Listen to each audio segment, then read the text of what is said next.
नमस्कार। आज एक महत्वपूर्ण चैप्टर वायरस के बारे में चर्चा करेंगे, विषाणु। और काफी महत्वपूर्ण चैप्टर है, यहाँ से बहुत सारे क्वेश्चंस आते हैं। विषाणु का नाम सुनते ही हमारे मन में जो है एक निगेटिविटी आती है, ठीक है, क्योंकि ये जो है रोग उत्पन्न करते हैं।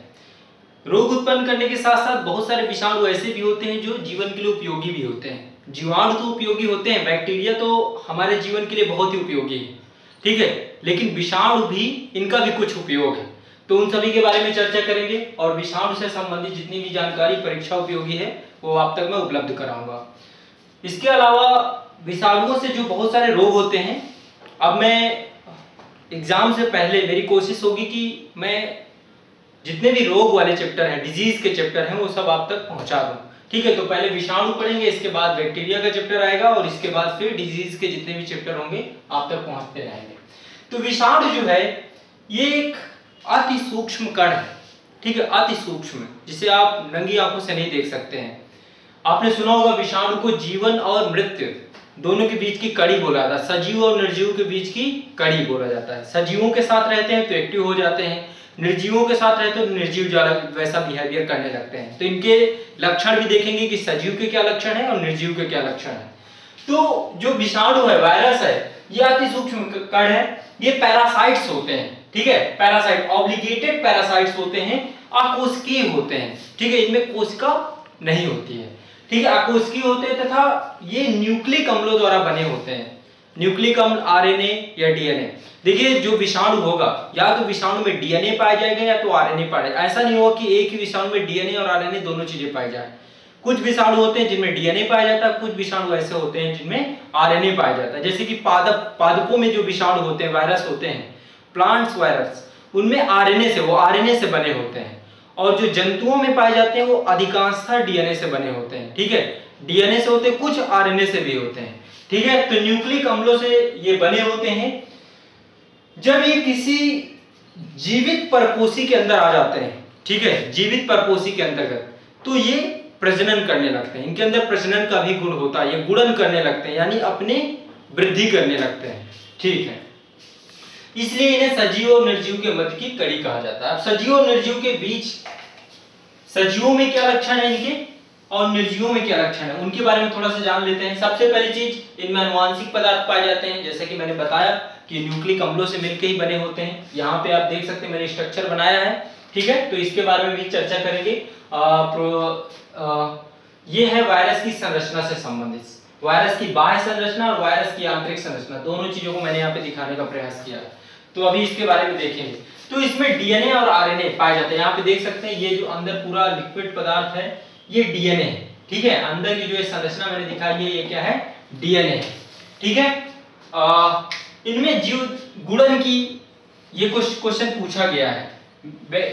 विषाणु में जो सजीव लक्षण है उसमें गुणन की प्रक्रिया पाई जाती है। गुणन का मतलब है कि जब जीवधारियों के अंदर होते हैं तो प्रजनन करने लगते हैं, जिसके कारण से इनके आनुवांशिक जो वाहक होते हैं, ठीक है, तो कहीं ना कहीं पे ये प्रजनन के माध्यम से अपनी संख्या में भी वृद्धि करते हैं। नेक्स्ट है विषाणुओं में निर्जीवों के लक्षण। निर्जीवों के क्या क्या लक्षण। सबसे पहले चीज, जीव द्रव्य नहीं होता, कोशिकांग ही नहीं होते, क्योंकि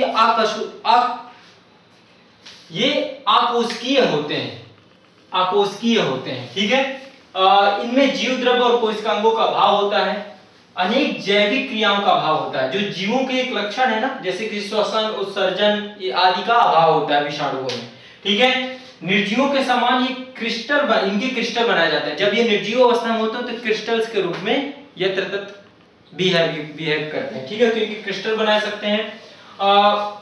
कोशिकीय संगठन का पूर्ण अभाव होता है, ठीक है, कोशिकीय होते हैं तो कोशिकीय संगठन की तो बात ही नहीं होगी। यदि इनकी रचना की बात करें, स्ट्रक्चर की बात करें, ठीक है, सबसे पहले चीज, वायरस में प्रोटीन का एक आवरण होता है। आप देख सकते हैं ये वायरस की संरचना है, इसमें प्रोटीन का एक बाह्य आवरण होता है, बाह्य आवरण एक प्रोटीन फ्रेम, ठीक है, 94% यही होता है, प्रोटीन फ्रेम होता है, ठीक है। और इसके अंदर डीएनए पाया जाता है, डीएनए या तो आरएनए, अंदर की संरचना है, या तो डीएनए होगा या तो आरएनए होगा, ठीक है। तो वायरस में जो प्रोटीन का आवरण होता है, इसके अंदर जो न्यूक्लिक अम्ल पाया जाता है, ठीक है, जो बाहरी आवरण है में बहुत सारी प्रोटीन इकाइयां पाई जाती है जिन्हें विरियान कहते हैं। विरियान। जो प्रोटीन इकाइयां इसमें पाई जाती है बाह्य आवरण में है विरियान कहते हैं। प्रश्न पूछा गया है, ठीक है। परपोषी प्रकृति के आधार पर विषाणु को 3 प्रकार में बांटा गया है, ठीक है। पहला टाइप है पादप विषाणु, प्लांट वायरस। इसमें जो न्यूक्लिक अम्ल होता है वो आरएनए होता है, ठीक है। जो अंदर का न्यूक्लिक अम्ल होता है वो आरएनए होता है, जैसे कि टीएमबी, ठीक है, या पीला मोजेक वायरस वाईएमबी, ये सब जो हैं प्लांट वायरस हैं। देखिए वायरस का जो अध्ययन किया जाता है वायरोलॉजी के अंदर किया जाता है। वायरोलॉजी इसके अंतर्गत ही विषाणुओं का अध्ययन किया जाता है, ठीक है। एक वैज्ञानिक थे इवोन वक्सी,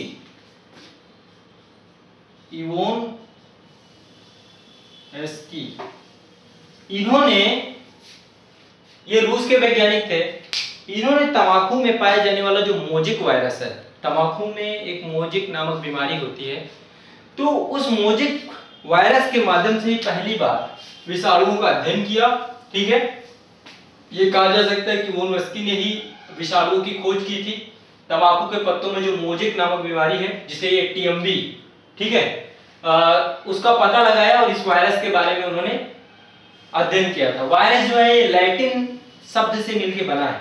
वायरस जो है ये लैटिन वर्ड है और इसका मतलब होता है पॉइजन या जहर, ठीक है। वायरस का मतलब होता है जहर, ठीक है। एक ही विषाणु में या तो डीएनए पाया जाएगा या तो आरएनए पाया जाएगा। तो परपोषी प्रकृति के आधार पर जब जीवाणु सजीवों के पास होता है, सजीवों में के अंदर इंटर कर जाता है, ठीक है, तो विषाणु 3 प्रकार के होते हैं। पादप विषाणु, इनमें आरएनए होता है, टीएमबी और वाईएमबी। इसके अतिरिक्त जंतु विषाणु, ठीक है, इनमें डीएनए ज्यादातर पाया। अधिकांश जो जंतु विषाणु होते हैं इनमें ज्यादातर डीएनए होता है, कभी कभी आरएनए भी पाया जाता है, ठीक है। कुछ केसेस हैं जैसे कि इन्फ्लुएंजा का वायरस, मम्पस वायरस, ठीक है। ये जो है जंतु विषाणु हैं, इनसे बहुत सारे रोग होते हैं, इनके बारे में चर्चा करेंगे।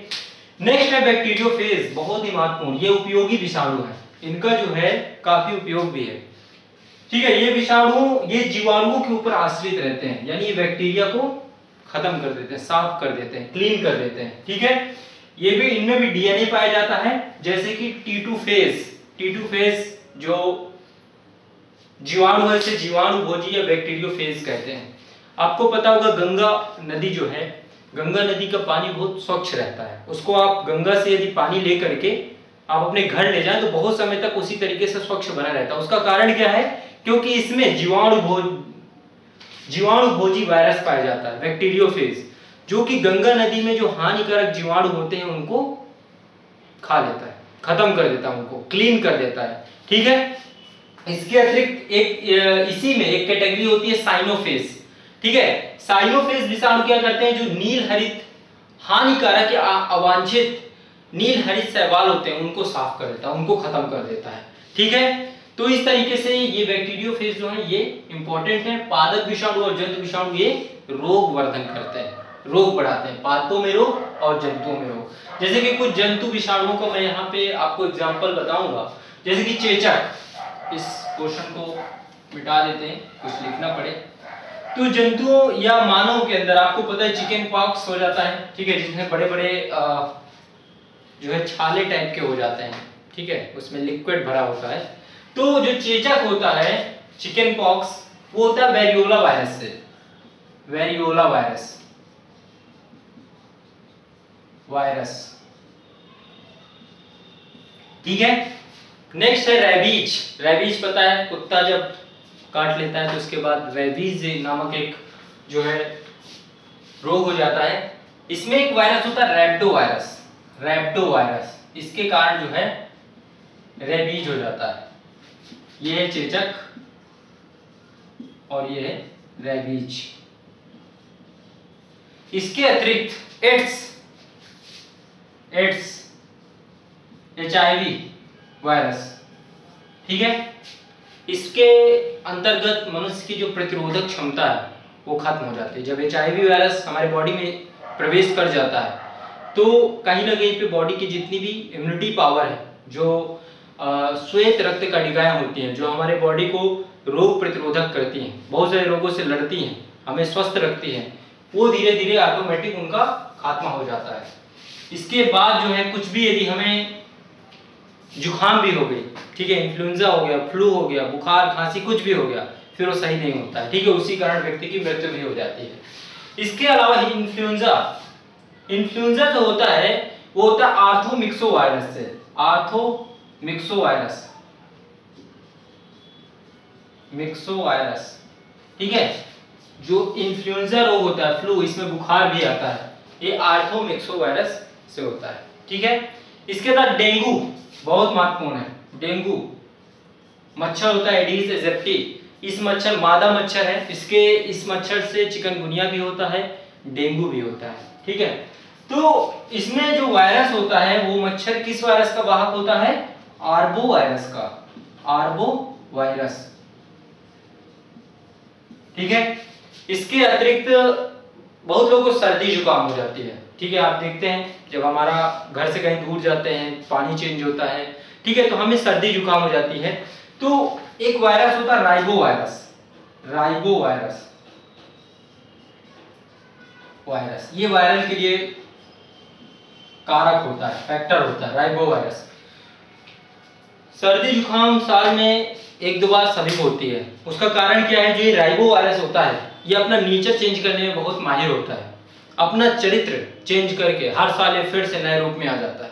देखिए, एक बार जब हमें कोई रोग होता है तो हमारी बॉडी क्या करती है, उसके खिलाफ जो है एक प्रतिरोधक क्षमता का निर्माण करती है, यानी रोग को, वही रोग फिर दोबारा नहीं हो सकता आपके बॉडी में। लेकिन सर्दी जुकाम ये जो है, जैसे कि चेचक है, एक बार चेचक यदि आपको हो गई, ठीक है, वेरियोला वायरस के कारण, तो आपकी बॉडी क्या करेगी, इससे लड़ने के लिए अपने अंदर प्रतिरोधक क्षमता का निर्माण कर लेगी। इसका मतलब दोबारा चेचक होने की संभावना बहुत कम होती है। लेकिन जब यही वायरस अपनी प्रकृति चेंज करके फिर से आपको इंजेक्ट करेगा, आपके अंदर फिर से प्रहार करेगा, तो हो सकता है कि फिर से आपको चेचक हो जाए। राइबो वायरस में ये प्रकृति बहुत पाई जाती है, ठीक है। इसके अतिरिक्त और भी बहुत सारे वायरस से संबंधित अभी प्लांट डिजीज भी बहुत सारी हैं, ठीक है। वो सब चीजें मैं जब डिजीज वाला चैप्टर होगा तो पहले जितनी भी महत्वपूर्ण डिजीज है वायरस जनित या जीवाणु जनित, वहां पर मैं कंप्लीट करा दूंगा। तो यहाँ पर वायरस के बारे में जो जानकारी मैंने आपको दी, इससे बाहर क्वेश्चन नहीं आएगा। रही बात डिजीज की, तो इसके बारे में थोड़ा डिटेल से पढ़ेंगे, हर डिजीज के लक्षण देखेंगे और लक्षण के बाद इनके क्या उपाय हो सकते हैं उनके बारे में भी चर्चा आगे आने वाले चैप्टर्स में होगी। पोषण से कुछ चीजें बची हुई हैं जिनको मैं करवाऊंगा 24 सितंबर के बाद, ठीक है। जो पोषण वाला चैप्टर है, मैं इस चीज को स्वीकार करता हूं कि वहां पे भी काफी चीजें मुझे बतानी बाकी हैं। जैसे प्रोटीन्स है, वो इंपॉर्टेंट है, लेकिन अभी एग्जाम के व्यू पॉइंट से जो चीजें जरूरी हैं उनको पहले कर लेते हैं, फिर 24 के बाद डिटेल से सारी चीजें वहां भी देख लेंगे, ठीक है। चलिए, बहुत बहुत शुक्रिया।